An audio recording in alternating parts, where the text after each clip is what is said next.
What you guys, today we're taking a look at the ultimate backup solution for all your data. This is the complete package from Synology. Here we have the Synology 10 gigabit Ethernet card that we can put into the machine, which I'm going to be upgrading. We have a couple of drives here, 4 terabytes each, and we'll be taking a look at the DS923 Plus for our NAS that we're going to be using here. So I'm going to get everything outside of the box and we can take a look what you get inside. Inside here, you're going to get your NAS drive, a couple of security keys and some screws here for some drives if you want to put in some 2.5 inch, your quick start installation guide and your power brick here, which is your power adapter to power the actual device here. And you also get some Ethernet cables as well for the actual device. Now, this is a brand new model from Synology. It has the AMD Ryzen R1600. This is the first time Synology have used a Ryzen processor inside of their NAS units. We've got 4 bays on this one, and we have our power button on the front, our LED lights here, and we also have that USB port on the front here. Comes with 4 gigabytes DDR4 ECC memory. It also has a capability of upgrading to 32 gigabytes. That's 2 16 gig sticks you can put into here. We also have on here, which is our 2-core processor, which is 2.6 base, which is 3.1 gigabytes turbo boost. On the back, we do have some fans here to keep the unit cool. These can be controlled from inside of the unit itself. We also have 2 Ethernet ports on here, and we could be upgrading another one on here to 10 gigabit Ethernet port. On here, we do have 2 1 gigabit Ethernet ports, which can be linked. We also have that eSATA port on here and that USB 3.2 Gen 1 USB port on here as well. Now, also, we do have that little bay there, which we're going to be populating. It's an expansion slot on here, which can obviously take a 10 gigabit Ethernet card in here. On the bottom, we do have 2 slots for our NVMe's on here, which we can put in if we wanted to, for caching and stuff like that. If you wanted to populate these, you can put these on by just removing these little catches here. And it's nice that they've got easy access on the bottom here, rather than removing all the bays and trying to fiddle around trying to get access to them inside. They're on the bottom of the actual unit as well. And we also have that PCI Express expansion slot on here as well. Now, also what we got on the front here, we do have 4 bays to populate with these drives here. Now, you can run up to 9 bays on this with the expansion of DX517 on here. And also the drives themselves can be 3.5 inch or 2.5 inch drives on this. Totally hot swappable, as I've said, and toolless design, so you can just remove these and put in your drives. Now, if you're using 2.5 inch drives, you will need to use the screws that come in the kit, but we're going for the 3.5 inch drives on this unit. Now, we're only populating 2 drive bays on this one today, but that gives us 2 more to use at a later date, and we could put larger drives in here. We're using the Synology 4 terabyte Plus series on these drives, so let's go ahead and put these in. It is a toolless design, very simple and easy to do. All you need to do is put them into the actual cage itself, or the caddy, and then we can just put in the plastic strips down the side to lock the drive into position. I'll show you how to do that. It's very simple and easy to do. Once you're holding the drive into the actual caddy here, just get the actual plastic part which we took off earlier, and then just clip it into the position. It's very simple. And once that's done, we can clip these both in, put the drive in, and we can then give this a bit of power, and then we can then start setting it up. I'll show you how to do it. It's very simple and easy to do. If you've never set one of these up before, once you get a NAS, you'll never look back with a storage device like this. Once we've got that in, we can just slot that back into the NAS itself, and I'm just going to push it at the top and then click it into position from the bottom. We can lock this with the security key if we wish. And on the back, I'm just going to remove this little expansion cover plate here, and we're going to be putting in our 10 gigabit Ethernet card inside here as well, which is a very simple upgrade. And just inserting the actual NVMe drives is very simple as well, but we're going to be leaving that alone for another day. So let's go ahead and get this installed. So while I'm installing this network card here, I'm just going to basically go through some of the things you can do with a NAS, which is quite a lot. We can do file storing and sharing on here from anyone around the world. We can create an active data archives of all of our data and back it up for disaster recovery. We can also host virtual desktops on here as well, and we can also test and develop web-based and server-side web applications on here. We can use it as a streaming system like Plex or something like that on here, so you can stream to all of your family or just your household. And there's loads of other things. Store all your images and photos and share them to everyone in your home on every device in your home. So it's very useful. Now, to insert these, you just basically push them in like so and then put the screws back in. It's that simple.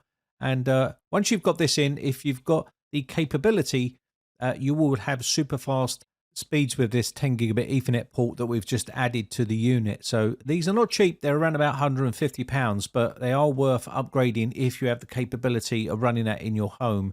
And that is going to be now installed on here. That gives us a now 3 Ethernet ports on the back of this device. We have 2 1 gigabits and also 1 10 gigabit Ethernet port on here. Now, again, what I would say is if you've never owned one of these, and people talk about building their own NAS systems, these are big and clunky and also take up a lot of space, and they also take a lot of power. This little unit here is super small and lightweight, and you can tuck it in a corner somewhere and have it running, and it will keep all your data safe. Once we power this on, you'll see the status light come on, and it will then populate the drives that you have in here, whether it be disk 1, 2, 3 or 4. And if you've populated them all, they will start to show all of the LED lights on here. This is not set up just yet. We need to now get it all prepared. And what I'll do is I'll go over to the computer and I'll show you how to do that. It's very simple. You need to head over to the website for Synology and download the Synology Assistant. Just select the download center here and then select the NAS. And then what you've got to do is select your version of NAS right inside here.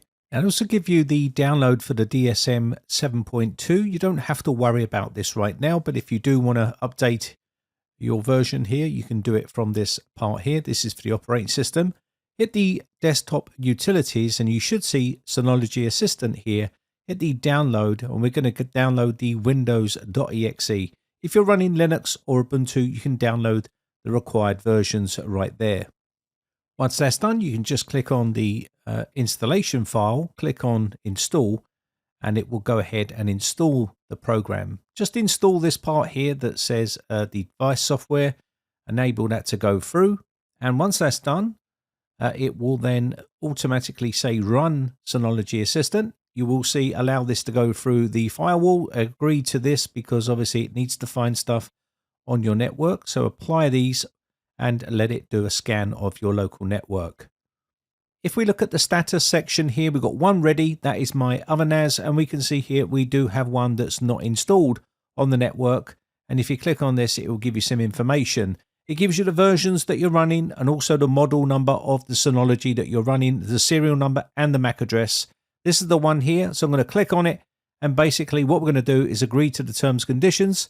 And we're going to go ahead and get this set up. So let's click OK here. This will open up another page saying welcome, and we can now click on install. You can automatically download the latest versions of Synology website just by using this one here. And what we're going to do is put the radio button in the automatic, but you can manually do this one if you want to. That was the DSM version that I talked about earlier on, but we're going to allow this to do this automatically. It will say all data will be deleted on this device. You can allow that to go ahead because what that's going to do is prepare the drives ready. So we need to do this. Once you've done this, it will say installing the disk station manager on that computer. It's going to now go ahead and get that all prepped and installed on the drives.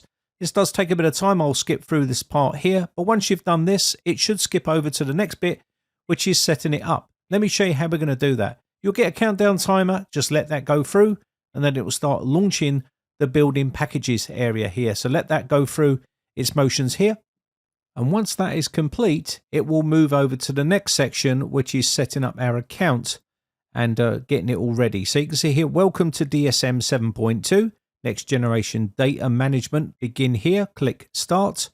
And this will then give us the option to get started with your Synology NAS. You will need to give it a device name, administrator account, a password, and then confirm that password. And once you've done that, we can then click on next.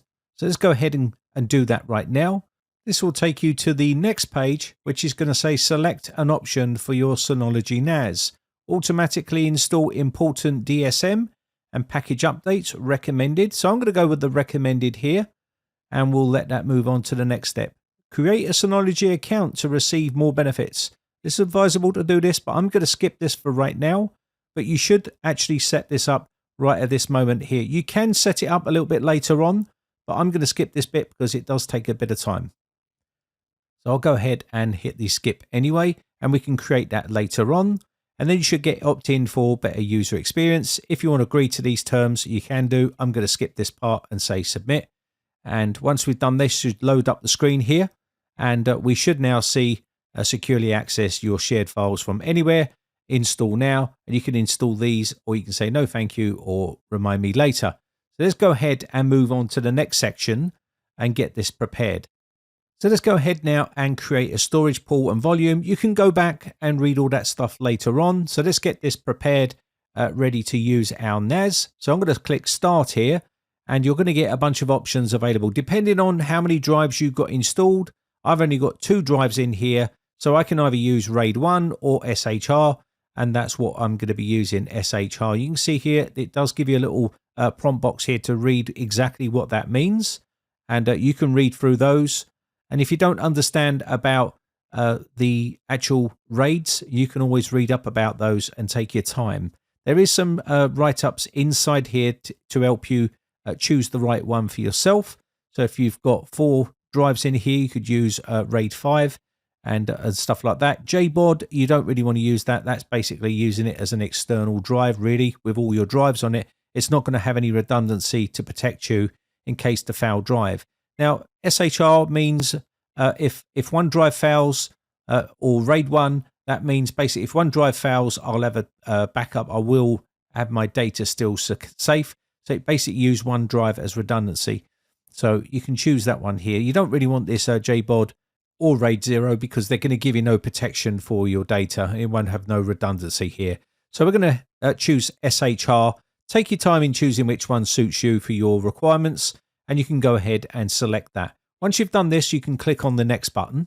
So let's click on the next button. And now you can see here, we can select the drives. I'm going to select all the drives here for use. So I'm going to go ahead and put the check mark in those and click next. It'll ask you to do a drive check if you want to do a drive check. I'm going to skip this part for now, but if you want to, it will take a bit of time to perform a drive check. You can put the radio button in there if you wish, click next. And now you can choose how much you want to allocate per volume. You can create many different volumes. I'm just going to have one volume here. So I'm going to click max and use that. And you can give it a volume description. That's optional as well. If you want to give it a small volume for something and then another volume for something else, you can do. But I'm just going to keep it nice and simple for this video for you and call this a max volume here. For the name, you can give it whatever you like, or you can leave it blank. It's entirely up to you. I'll just give it a simple name like My Pool or something like that. You can call it whatever you like, but that will do. And we can now click next and move on to the next step. And again, you can choose whatever you like here. I'm going to leave this as recommended. It does give you some information there. So depending on what your needs are and what you want, you can choose either one of those. You can encrypt your volume if you want to. I'm not going to bother with the encryption part of it. I'm going to leave it unencrypted and click next.